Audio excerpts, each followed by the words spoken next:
difficult, I realize that. You can show him walking on. That's like, hello. I think it's very clear when she sees the face. Take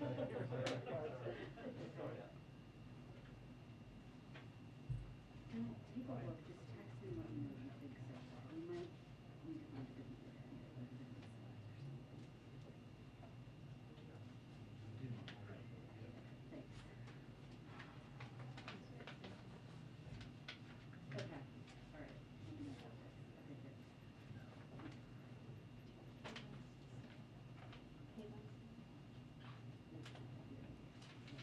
Sure.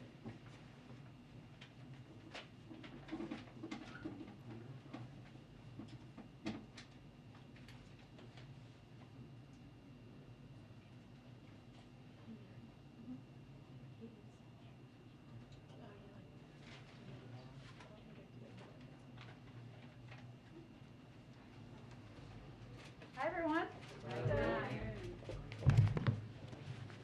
Okay, happy Monday, State of the Union Eve, shall we say. Okay, I just wanted to start off and highlight some of the ongoing assistance. Obviously, we made a number of announcements over the weekend to get everybody up to speed. We have some charts to give you all the specifics in case that is helpful. The United States is the largest provider of assistance to Ukraine, and President Biden has committed more security assistance to Ukraine over the past year than the United States has provided at any other time in history.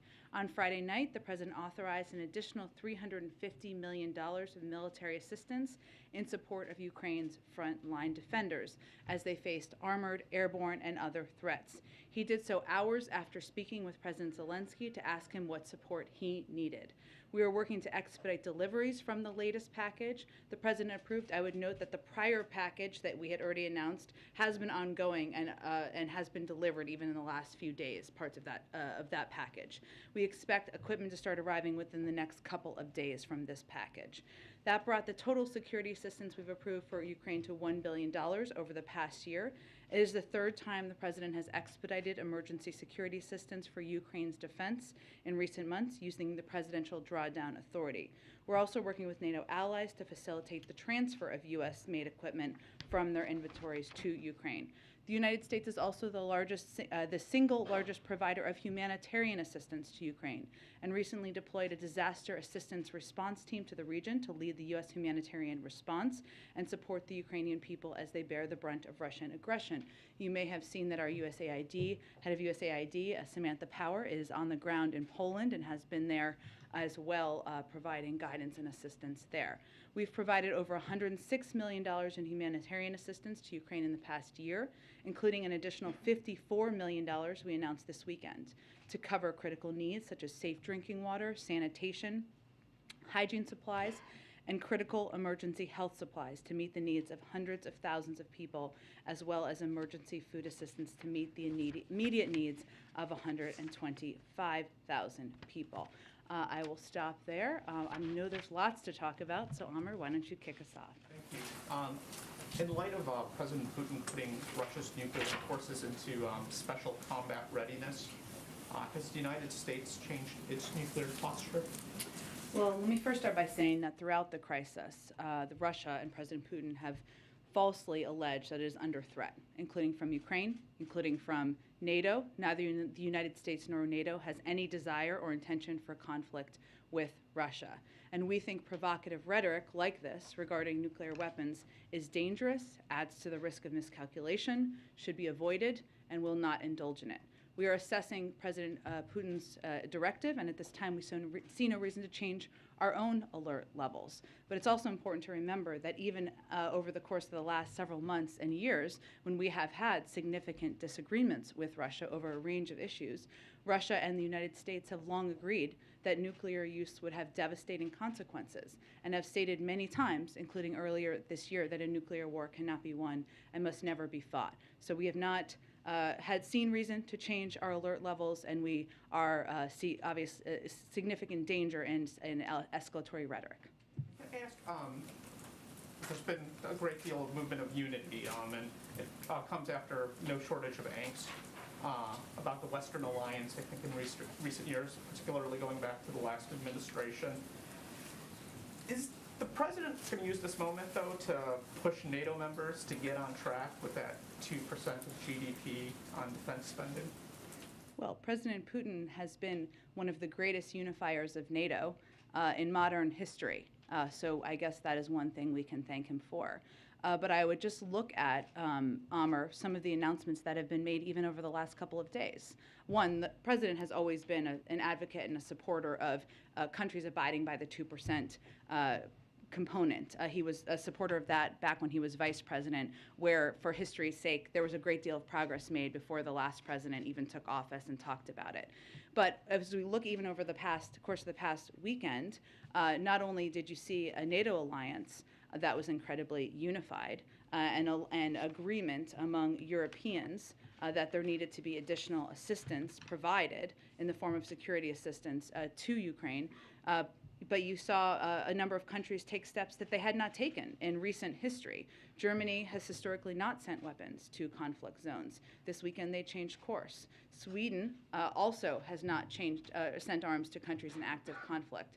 That changed this weekend. Finland also changed course. Not all NATO members, of course, but the point is what you're looking at here is a unified Europe, a unified West, a unified NATO who are standing up to the aggression and the invasion led by President Putin. If I could just quickly follow up on that, we've also seen some signs and responses beyond sanctions to isolate Russia. I think FIFA and I'm sorry, not soccer fan, I think it's FIFA, if I can pronounce it, and the IOC have taken action to put pressure.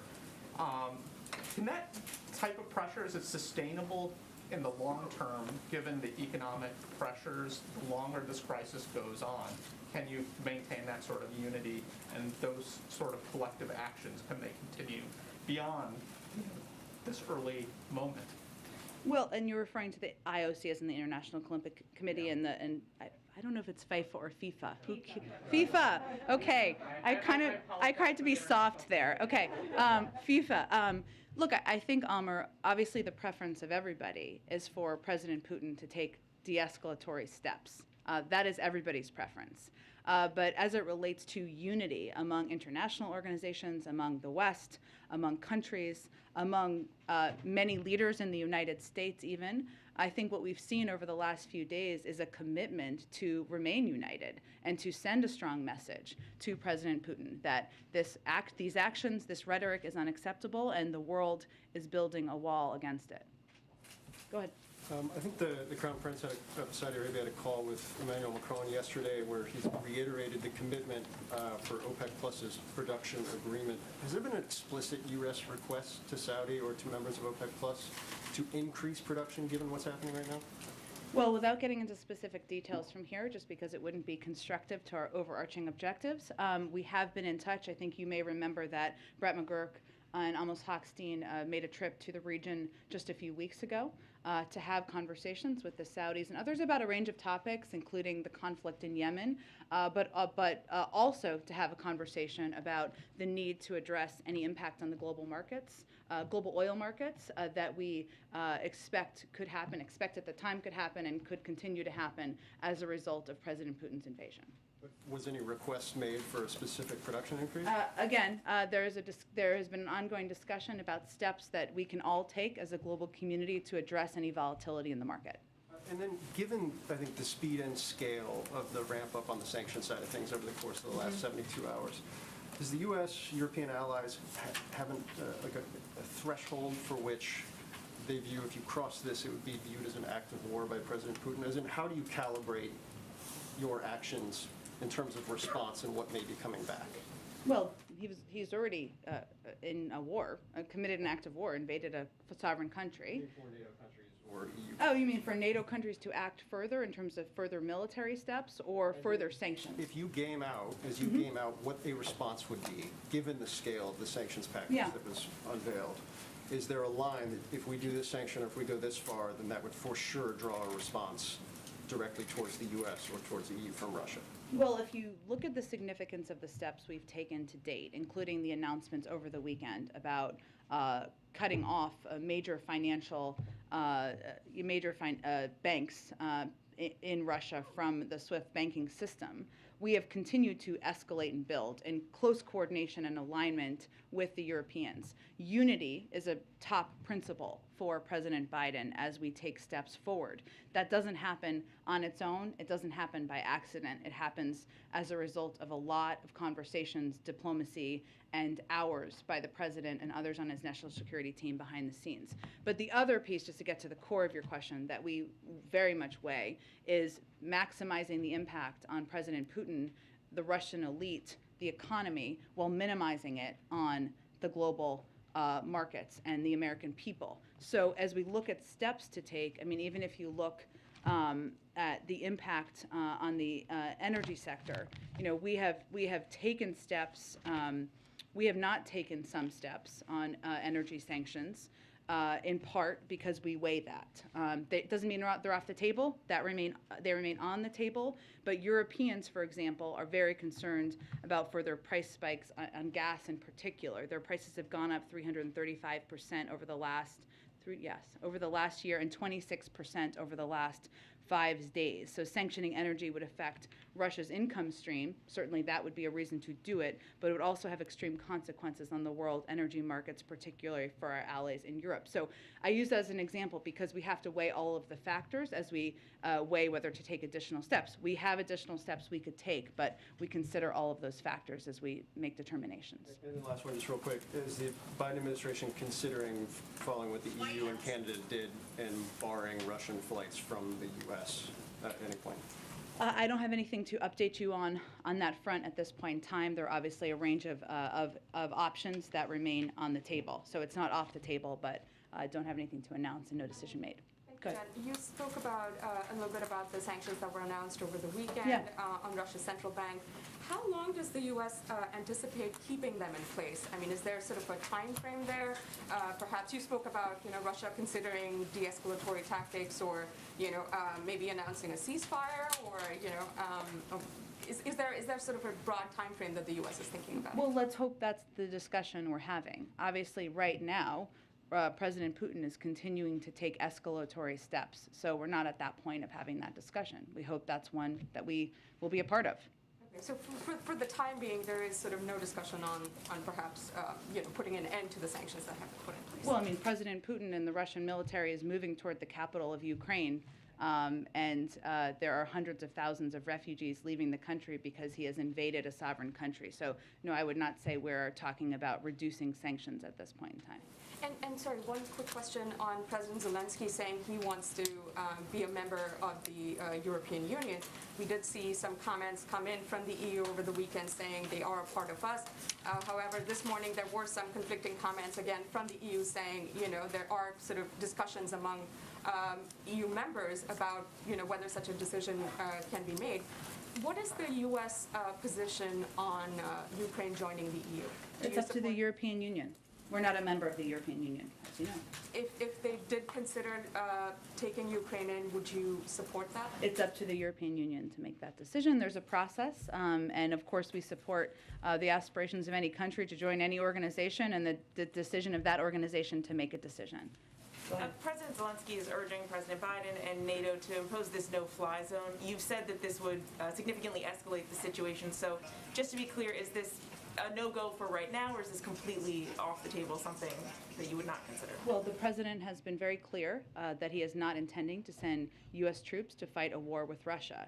And I think what's important to note here is that is essentially what this would be a step toward, because a no-fly zone would require implementation. It would require deploying U.S. military to enforce which would be a direct conflict, potentially a direct conflict, and potentially a war with Russia, which is something we are not planning to be a part of. And on Vladimir Putin, you've said, you're not going to assess his mental state. But the president has said, he knows Putin well. They've talked a few times over the last several weeks and months. Has the president himself noticed or commented on any change that he's picked up on in Putin's demeanor or tone? I don't have anything, any more assessment about the president's view of President Putin's mental acuity to state from here.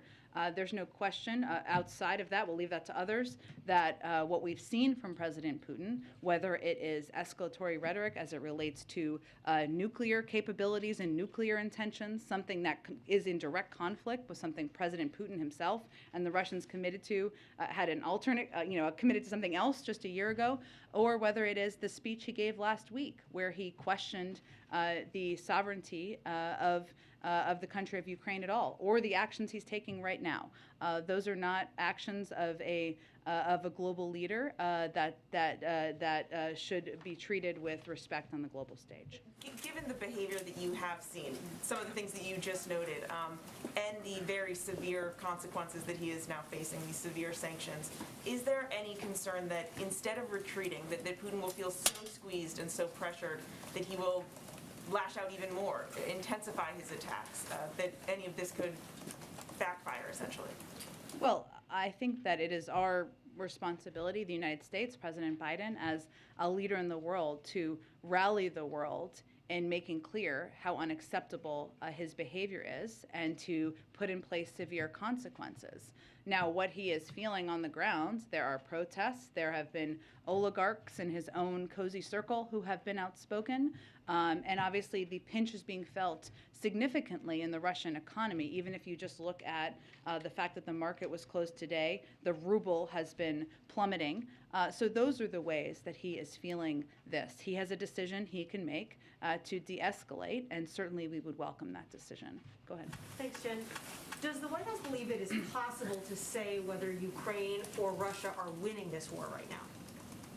I don't think we're going to make an assessment of that from here, but what I will reiterate is something we have said in the past, is that President Putin and Russian military have made clear that they have every intention of taking over the capital city. While there has been a greater pushback in the country than they may have assessed to begin with, and I know my colleagues at the Department of Defense have spoken to this, the Ukrainian military, President Zelensky and others have fought courageously, have fought boldly in this moment. They are continuing to proceed, continuing to move towards the capital. So I don't think their ambitions have changed.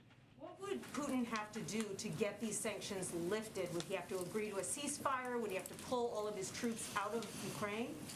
I'm not going to make a prediction or assessment of that from here. If he starts to take de-escalatory steps, I'm sure we can have that conversation. How great is the concern, this is sort of building on Mary's question, how great is the concern that these sanctions are so punishing that essentially Putin will have nothing left to lose and no off-ramp? Well, the sanctions are punishing so that they will inflict significant consequences and change the outcome at the end of the day and de-escalate at the end of the day. That is what they are intended to do. And then you were talking about a no-fly zone over Ukraine, but I know officials have been discussing the possibility of imposing a no-fly zone for Russia over the U.S. Where do those talks stand right now, and what are the pros and cons to doing something like that? Well, no option is off the table. I don't have anything to preview for you in terms of a decision or anything along those lines. I would note that there are a lot of flights that go over that U.S. airlines fly over Russia to go to Asia and other parts of the world, and we factor in a range of factors. And then finally, what's the U.S. doing to reduce the possibility of nuclear war? Well, I think, one, we are not escalating our own rhetoric. Two, we are certainly assessing what President Putin's comments mean. But as I noted a little bit earlier, we have not changed our own posture. What we are trying to do is reduce the tension, take the tenor of the rhetoric down, and make clear that we have seen this pattern in the past, which is posing threats or suggesting through misinformation of sorts that there are threats posed to President Putin in Russia that don't exist. Thanks, Jen. There are reports of illegal cluster bombs and vacuum bombs being used by the Russians. If that's true, what is the next step of this administration, and is there a red line for how much violence will be tolerated against civilians in this manner that's illegal and potentially a war crime? It would be. I don't have any confirmation of that. We have seen the reports. If that were true, it would potentially be a war crime. Obviously, there are a range of international fora that would assess that. So certainly we would look to that to be a part of that conversation. And then the new aid that you just laid out at the beginning here, the Post reported over the weekend that this aid will not include stingers, that it would likely come in a future batch of aid. What is the reason for that? I'm not going to get into specifics of what is in the military package. It is a combination of ground and airborne defense capabilities, and obviously we have provided those in the past, but I'm not going to have more details to outline for you from here. You mentioned that this next batch is going to be coming in the next few days. Why so long? I mean, days doesn't sound like a long time to us, but... The package that we had already announced continues to be delivered. So we have expedited the plans for delivery of this new package. And then on the nuclear rhetoric we've been hearing from Putin, does this influence at all the upcoming nuclear policy review? In terms of how our relationship with, look, I would think it's a good question, Jackie, but I would say what's important for people to note, and this is why I noted it a little bit earlier, is that even at moments where we had huge tension with President Putin and Russia around the 2016 election, around invasion of Georgia, around their prior invasion of Ukraine, it was agreed that escalatory rhetoric around nuclear ambitions was dangerous. And that was something we committed to with Russia not to pursue. So, I think for right now, we're going to remind the global community of those commitments. And on that same note, does this administration trust Russia to be an honest broker in the talks with Iran right now? Well, I think it's not about trust in any of these negotiations or discussions. It's about verifying and then trusting later, including with the Iranians. But the Russians have been in the past a part of the P5+1 negotiations. They're a part of it now. I would just convey that it is in everyone's interest to have an understanding and visibility into Iran's capacity to acquire a nuclear weapon. There's no question about that. So at this point, we're just continuing to hope to make progress on that agreement. And then after all of this, what is the stance of the U.S. and buying Russian gas at this point? At this point, are we ready to pledge not to buy any more Russian gas? Well, as you know, it's really. Let me give you actually kind of an update on this because I think there's been a little confusion. One moment.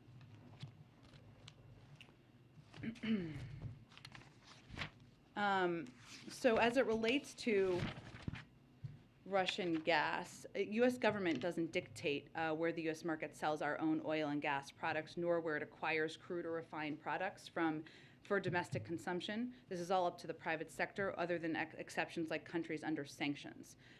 So the U.S. refiners currently importing Russian products are largely legacy refinery operations tooled in Hawaii and Alaska for certain supplies because of geography, and imports to the Gulf, both of certain refined products and of crude, as refiners in the Gulf mix crude supplies to meet the needs of their particular refinery designs. There have been companies, obviously private sector companies, who have made decisions and announcements, and we certainly applaud that.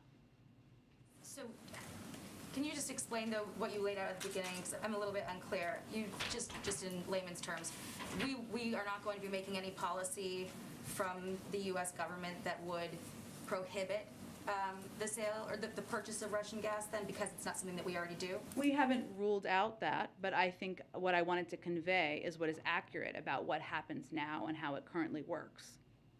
Go ahead. Jen, thank you. Staying on that topic for a moment of oil and gas, you have said nothing is off the table when it comes to releasing more reserves, more barrels from the Strategic Petroleum Reserve. Where are those negotiations right now? Is the administration closer to moving forward with that, given the sanctions and what we're seeing? I don't have anything to preview for you on that front. It remains an option on the table, and obviously it would help meet any supply issues in the marketplace. There are conversations that we've been having with global partners, and obviously we have our own strategic petroleum reserve stockpile to tap into. Can you characterize if you're closer to making a decision on that front, though, given what we are seeing and obviously the global impact of these very harsh sanctions? It has remained on the table. I just don't have anything to predict for you at this point in time. Okay. Just a short time ago, the president was asked by our colleague here if Americans should be concerned about a nuclear threat. He said very firmly no. Can you explain what gives him that confidence? because, as I said a little bit earlier, while we think provocative rhetoric regarding nuclear weapons is dangerous and adds to the risk of miscalculation and should be avoided, which we're not going to indulge in, we are continuing to assess President Putin's directive, and at this time we see no reason to change our own alert levels. We've also seen throughout this crisis, President Putin falsely allege that they are under threat and use that as a predicate for taking more aggressive action. So we assess, we have our own capacities and capabilities here, but nuclear war cannot be won. And what everybody should be doing around the world is taking steps to reduce the rhetoric, reduce the tension, and that's certainly what our objective is. One breaking news development that I wanted to ask you about, the U.S. has expelled 12 diplomats, 12 Russian diplomats. The Russian ambassador just said a short time ago that that move was a hostile step toward Russia. Can you give us the thinking behind the decision? And again, following up on some of the lines of questioning that you've already gotten, could there be a backlash to this step? Is this escalatory? Well, let me first say that today's action has been in the works for several months. The United States informed the United Nations and the Russian mission to the United Nations that we were beginning the process of expelling 12 intelligence operatives from the Russian mission who had abused their privileges of residency in the United States by engaging in espionage activities that are adverse to our national security. So it takes some time to make those evaluations, and that, again, those actions were in the works for months. And your response to the Russian ambassador who called this a hostile act? I think the hostile act is committing espionage activities on our own soil. And Jen, just finally, on the issue of refugees. Yeah. You have also said, you were asked by my colleague earlier today, whether the administration would move to give refugees from Ukraine protective status. Can you give us a timeline for that? These are people who are suffering, and they want to know what the answer is. Well, I think, to be clear, temporary protected status applies to people currently living in the United States, right? So that, I think, is one of the questions, a good question that has been asked. I don't have any update on that. That's a process that's run by the Department of Homeland Security. They evaluate through an interagency process both what everybody's recommendations are and obviously the conditions on the ground in Ukraine. The second piece is whether we would accept refugees. Yes, we would. But I think it's important to note that the vast majority of refugees are going to want, in our assessment and through discussion with refugee agencies, with other countries in the region, will want to be in Europe, in neighboring countries, many of whom have already conveyed very clearly that they will welcome refugees in. Many of them have family members there, many have work there, so we are also coordinating and supporting those efforts as well. Go ahead. Thank you, Jen. The U.S. has authorized the departure of non-emergency employees and diplomats relatives from the embassy in Moscow. How confident is the administration that the U.S. embassy in Moscow can remain open in the long term? Well, I can't make an assessment of that. That's something the State Department looks at and assesses. Obviously, our embassies and consulates around the world play an incredibly important role in communicating with American citizens who are in a country, but also with the Russian people. And so that is something, that's why we have diplomatic, consulates and around the world, including in Russia.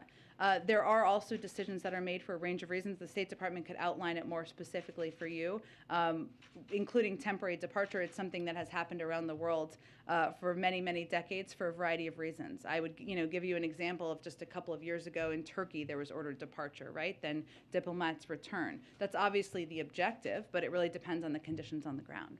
And what level of concern is there for the safety of American citizens who are living in Russia? Is there concern that they could face retaliation in light of this conflict? Again, I would point you to the State Department. They do assessments and they give clear guidance to people who are on the ground and what their recommendations are for their security. I would note that one difficulty right now in Russia because of these sanctions is of gaining access to U.S. currency and using banking cards, and that is a hindrance for many people who are living there right now. Lastly, you've been very clear that the president does not have any intention to deploy U.S. troops to engage militarily in this conflict. But would you say that there is any particular red line that this administration has that would necessitate military action? As in sending our U.S. military into Ukraine? The president has no plans to send U.S. military to fight a war in Ukraine against Russia. Go ahead. Can you share any details about about what came out of the president's secure call with other allied nations this afternoon? Sure. I know we were working on a readout, which we will get to you shortly after the briefing. It's been a bit of a busy day, so let me venture to get that to you. The purpose of this call was for the president to have an opportunity to continue to engage with other leaders about what we're seeing on the ground, the range of assistance we're providing, the financial sanctions and economic consequences steps we're taking, and ensure we remain closely coordinated. But I will see if there's more details we can get you. And then administration officials earlier today had a background briefing with reporters about the State of the Union coming up. Can you tell us a little bit more? We understood from the call that the president will be addressing elements of the Build Back Better plan when it comes to things like child care and paid family leave.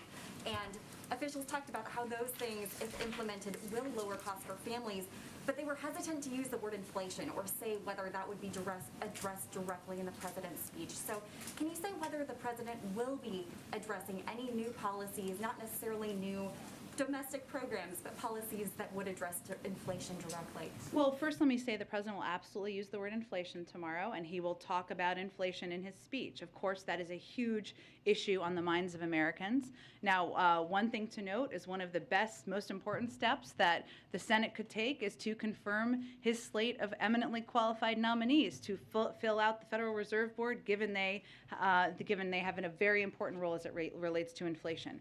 But I think what you will hear the president talk about, and I think this is what they were talking about on this call, is how we're going to address costs for the American people and lower costs. And we talk a lot about inflation in here. Economists talk about inflation. The Federal Reserve talks about inflation. Hugely important. How people experience it is what it means for their pocketbooks, for their budgets, for their bank accounts, and how they're paying for things. And that's why a lot of what you're going to hear about tomorrow as he talks about it is how he's going to reduce costs. Now, the Build Back, parts of his agenda that he has talked about significantly a lot over the course of the last several months, lowering costs for child care, lowering costs for elder care, lowering costs for prescription drugs, those are not done yet. So he will reiterate his call for Congress to move forward on those. But I would also note that in the speech, he's going to make clear that one of the best ways to lower costs over the long run is to increase the productive capacity of our economy, to make more things in America with more American workers contributing and earning a good living. He's going to describe the emerging manufacturing comeback with American companies betting on America again because of the administration's commitment to domestic industrial revitalization and technological development. He will also explain that we can also lower costs by promoting fair competition in the U.S. economy. And there are new steps to lower, and he will talk about steps to lower consumer prices and level the playing field for American businesses and ocean shipping, and new steps to protect seniors and other nursing home residents by cracking down on unsafe nursing homes. And he's also going to talk about, reflect on one of the strongest labor market recoveries in American history, and make clear that it's important to continue to take steps to eliminate barriers to good paying jobs for workers across America. So I would expect that you will hear a lot, the American people will hear a lot about how he's going to lower their costs, how he's going to continue to build a strong economy over the long term. If I could just follow up on what you were saying about addressing lowering costs for families. The president has been encouraging Congress to pass at least elements or his entire Build Back Better agenda for months. Congress has been negotiating for months. What gives the president any confidence that this time around things would be more likely to pass, given that we are just months out from midterm elections? Because there is strong support across the country for lowering costs for prescription drugs. It's incredibly popular. Who wants to pay more for prescription drugs? I don't know why that gets to be a Democratic idea, but we're happy to own that one.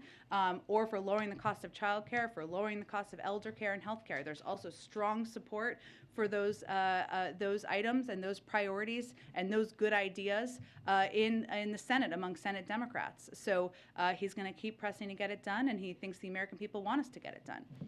Go ahead. Thank you, Jen. Sure. First, just on Ukraine. Yeah. Over the past 72 hours or so, there have been a series of announcements that have come on aiding Ukraine or punishing Russia. But it has appeared that Europe has taken the lead on many of these announcements, and I can go through a few of them if you want. But the brunt of my question is, I know whether you can explain whether there's a deliberate strategy right now in this moment to have Europeans and European nations and European leaders being the ones out front on punishing Russia or supporting Ukraine? Well, I would say first that the SWIFT banking system is a European system. So in terms of the steps that would be taken, it would be only natural for those steps to be taken or announced by them. It is something we have clearly been long open to, but I just wanted to state that from the beginning. I would also say that the president in the United States has been leading this effort around the world and building this coalition, which includes many countries in Europe, but also many from other parts of the world, in standing up to President Putin and standing up to the aggression and the invasion of Ukraine. And so all of this coordinated action did not happen by accident. It wouldn't have happened without the president's efforts, the president's time he spent on diplomacy, the time of our national security team, the order of announcements, and how that has gone. I would not overread into that, because we would not be here had the president not been leading this effort around the world for months. I think you just saw, over the weekend in particular, this sort of onslaught of news and sort of changing posture in Europe, and the president was not present at all in the sort of, living rooms of the American people. We were seeing newscasts of these vacuum bombs and whatnot, but no sort of visual image of the president doing the kind of behind-the-scenes leadership that you just described. And I do wonder if that is on purpose or if that just happens to be the way the schedule worked. Well, the president was at a memorial service for a family member yesterday, and he was with the family on Saturday. And so that was his priority this weekend, or one of his priorities this weekend.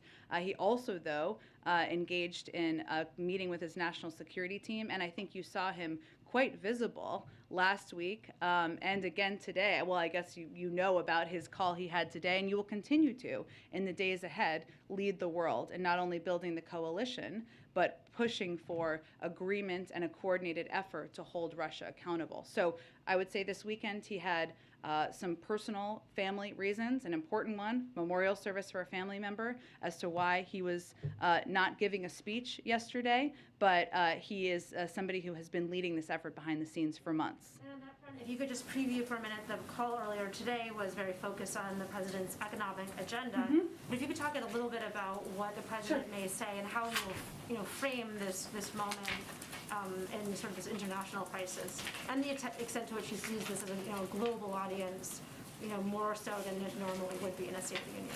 Sure. Well, first I would say that there's no question that this speech is a little different than it would have been just a few months ago. And there's always national security in every State of the Union speech, but every State of the Union speech also reflects a moment of time.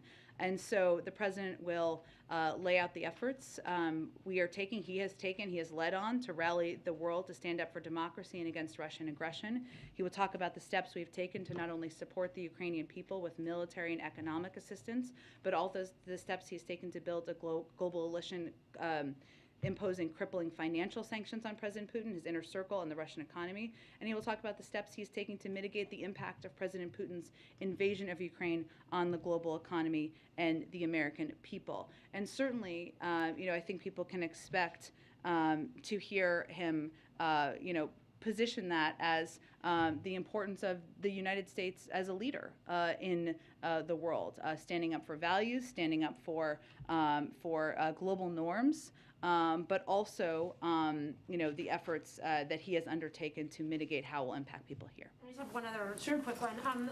Again, based on the background briefing earlier today about the State of the Union, focused on the economy and various programs that the president wants Congress to push. Could you characterize what percentage of the programs that the president will talk about are just sort of repackaged parts of Build Back Better, like chunks that he wants to see the Congress pass, versus like brand new ideas that he's introducing for the first time tomorrow night? Well, here's what I will tell you, having been through a few State of the Unions in the past, and I know you have as well. They don't get longer, they get shorter. Nobody wants a 2 or 3 hour State of the Union. I don't think anyone in here does. So I just don't want to preview more at this point in time. You can certainly expect to hear him talk about some call on Congress to send bills to his desk that deliver progress on ideas that have historically been supported by Democrats and Republicans. Some of those are economic, and some of those are in other areas that could just impact and help communities across the country. And you will certainly hear him call, as you touched on, for a continued effort, a redoubling of the effort to move forward on steps that will reduce costs for the American people in these key areas of childcare, healthcare, prescription drugs. So stay tuned for tomorrow night, but we have a lot of hours between the speech, and I'm sure we'll have more previews between now and then.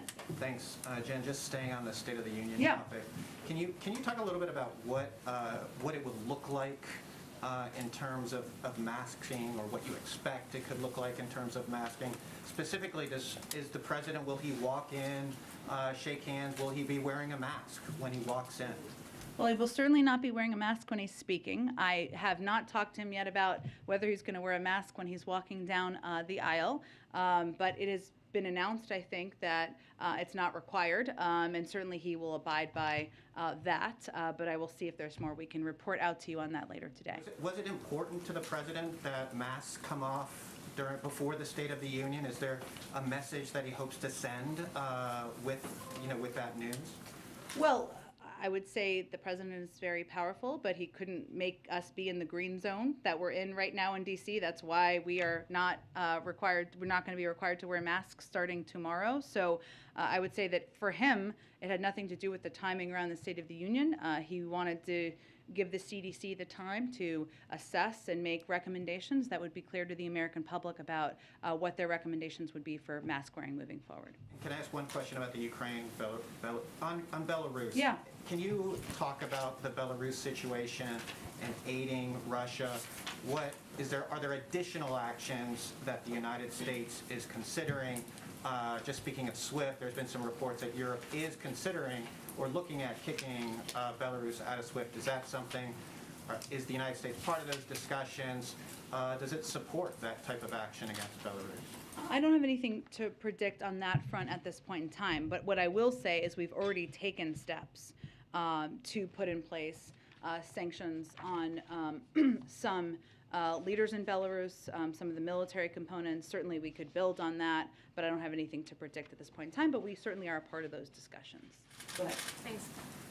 One of the topics, I know you don't want to get into stuff that might be cut, but you guys have said many times that the Chinese have at least tacitly supported Putin's moves into Ukraine. Is the president going to call out the Chinese for that behavior, or President Xi Jinping, or what you guys have been trying to get the Chinese to do on helping with Ukraine or helping with Russia on this crisis? Is he going to mention that at all? I would say this speech is more about the unity of the vast majority of the global community in standing up against President Putin. It's more about American leadership in this moment. And it's more about even unity here and standing up against the aggression of President Putin into Ukraine. I would say on the Chinese, what we've said generally is that it's important at this moment for any country to be vocal and speaking out against the actions of President Putin and Russian leaders in this moment. What we have seen from the Chinese last weekend, or I guess the weekend before that, at the Munich Security Conference, they reiterated their support for the territorial integrity and sovereignty of Ukraine. We saw them abstain from the UN Security Council vote. But this is not a moment to be on the sidelines. This is a moment to be vocal, and this is a moment to think about where you are in history. But I think the speech for everyone's and to expectation for tomorrow is more about laying out efforts to the American people that the United States has undertaken to rally the world for democracy and against Russian aggression. But you are in general pushing the Chinese to be less on the sidelines and not trying to have it both ways, basically, by being vocal. Again, they have implemented the sanctions. If they don't do that, then we obviously have steps we can take. We are encouraging every country to continue to be vocal and more vocal as it relates to Russia's aggression and invasion of Ukraine. Go ahead. Oh, go ahead. Go. One more, just breaking news. Yeah. The Prime Minister of Canada, Justin Trudeau, just announced that the Canadians would unilaterally ban Russian crude oil imports. I know you just talked a lot Yeah. about how you're taking into account how this will impact the Europeans, but is there something you would just do unilaterally and not as a coordinated effort? From the beginning, again, all options remain on the table. You have seen us take a number of actions over the last several days that play that out. But I don't have anything to predict at this point other than to reiterate that we have really worked to take steps in lockstep with the Europeans and a number of our NATO partners. Go ahead. Thanks, Jen. On Friday, you said this is not a moment where diplomacy feels appropriate. The French president talked with Putin hours ago. So have the discussions between the Russian and Ukrainian delegations changed, or how are they influencing President Biden's stance, having leader-to-leader discussions? We're a few days out from that. Nothing has changed in terms of this president's assessment of having a conversation or engagement with President Putin. As we've said before, we're not ruling it out ever. It just is not the appropriate moment or the moment for the United States president to have a conversation with the president of a country invading a sovereign country.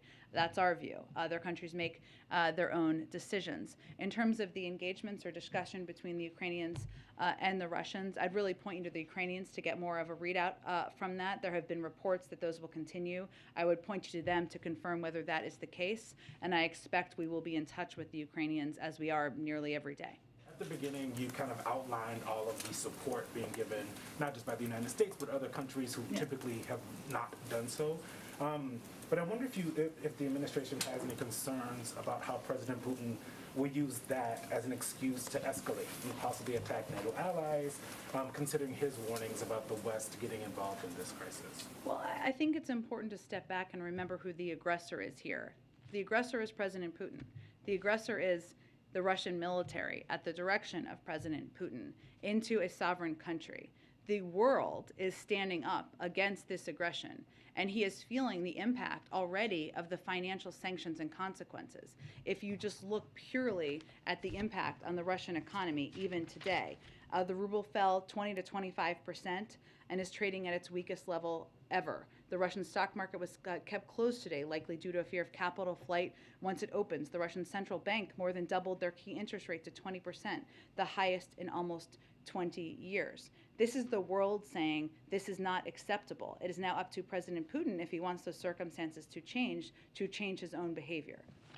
Last one, the UN Intergovernment Panel on Climate Change released kind of a major unprecedented report with lots of warnings today, and said some places in the world have basically maxed out their capacity to adapt to climate change, while others soon will. I'm curious, Joe Manchin offered kind of a slimmed down BBB version with $555 billion for climate. Will the administration be pressing Democrats to at least move on that portion of climate change in light of the recent developments in this recent report? Well, I would say first the president agrees absolutely that we need to do more. That is why that he has been such an advocate for historic levels of investment in addressing our climate crisis. And if we had had 50 votes to move that forward, we would have done that, right? So there are ongoing discussions, of course. They are happening a lot on the Hill between members on the Hill. The president remains committed to moving that forward. I would also note that part of what was in that report was the need to bolster adaptation efforts that increase our resilience to the impacts of climate change. And a couple of pieces that the president has already done, he launched an emergency plan for adaptation and resilience, a whole of government response to help more than 500 million people in developing countries adapt to and manage the impacts of climate change. And he also, the bipartisan infrastructure law, we often forget, not you maybe, but some of us, that it will strengthen our nation's resilience. That's a big part of it, to extreme weather and climate change while reducing greenhouse gas emissions. So we absolutely need to do more. We want to do more, but he has already taken some steps to help address, because we recognize that resilience is something that there needs to be more work and effort on. Go ahead. Thank you, Jen. The administration has been studying for months the impact of the sanctions that were rolled out over the weekend and their potential impact on financial markets in the West. You just detailed what happened in the Russian markets, but I'm wondering if there's been any fallout that's been seen that would warrant government intervention by central banks in Western countries. In Europe or in the United States? In either. Well, I can only speak to the United States. I mean, I think that our effort, and as you noted, we have been preparing and studying and analyzing for months now. As you know, Russia is, I think, our 26th largest trading partner. It's not an enormous trading partner of ours. And we've obviously been taking steps to mitigate any impacts on our markets. We're not trying to tank our markets, to state kind of the obvious here. We're trying to maximize the impact on the Russian economy and the squeeze around President Putin. In terms of analysis, otherwise, I would point you to the Treasury Department and European officials. The Pentagon has also said that President Putin and Russian forces continue to advance on Kyiv, that is still the ultimate goal of President Putin. So I'm wondering, with all of the sanctions that have already been rolled out, what else can the U.S. do besides wait? Well, one, we have provided an additional enormous package of security assistance the president announced over the weekend. We have provided an enormous package of humanitarian assistance, and we're continuing to plus up support for our neighbors in the region. We continue to be the largest provider of all of those, and we continue to have the backs of the Ukrainian leadership and the Ukrainian people. President Zelensky has said the next 24 hours are critical, though, so is there a risk that all of that equipment ends up in Russian hands? How do you prevent that? There's always steps the Department of Defense takes to mitigate that, and we take them in coordination with our partners. I would have you speak with them about more specifics. Go ahead. Thanks, Jen. Oh, go ahead. Thank you. I wanted to ask for more specifics on refugees. I know that you told Kristen just now that the U.S. will accept refugees from Ukraine. Do you have a specific number of refugees, and how would you determine that? Well, I would first note that we continue to believe that the vast majority will go to Europe. And so this is different from other conflicts where that has not been the likely outcome. In terms of specific numbers, we do not have that. There are refugee programs that they would have to, of course, apply for. There's a question about temporary protected status, although that applies to people who are not refugees, but people who are in the United States right now. But again, what our focus is on, because we think it will impact the vast majority of refugees, is working in close coordination with our European partners and plussing up our humanitarian assistance and assistance in these countries where they are receiving refugees. I also wanted to ask about voting.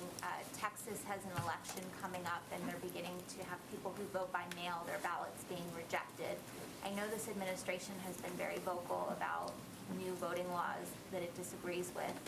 Can you talk about what you as an administration are doing to leverage the resources of the White House and of the executive branch to help people get access to voting in the coming weeks, not just in Texas, but around the country as elections get going?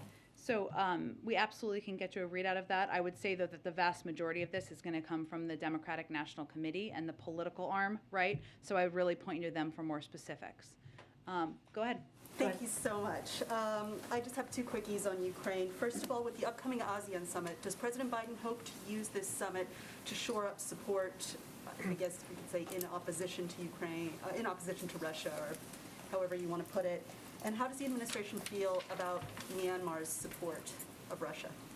Well, I think for any country, what our message is that it's important to think about where you want to stand on the side of history. And that is how you'll be judged moving forward. And obviously, we are encouraging every country who has not been condemning the actions of Russia to change course. As it relates to the ASEAN summit, which is in a couple of weeks, I don't have anything about the agenda at this point in time, and we're certainly not waiting to communicate. The president's not waiting to communicate with, or our national security team is not waiting to communicate with ASEAN countries about steps they can take to help be a part of the solution here, whether it is providing, we've seen a lot of progress on this front, LNG gas access to European countries that they don't need, or condemning the actions or putting in place sanctions and steps themselves. And then quickly, just on sanctions, every round of sanctions the administration describes as the harshest yet, the strictest yet, but President Putin is not responding to these so far. And so what happens next? Do you have anything else in your tool belt? Because, I mean, these all seem very severe, and it boggles the mind as to what more you can do. So what else do you have? We always have more we can do. But I would say that what we're seeing in terms of the impact on the financial markets in Russia is significant. And I outlined some of the impacts, of course, on the ruble, on inflation, on central bank lending there in Russia. All of these steps squeeze not just President Putin, but squeeze the people around him and have a huge devastating impact on the economy. And they are more significant. We've built them more significant over time. And that's what they're intended to do, is to have those consequences that build over the course of time. Thanks, everyone. Jen, do you have any?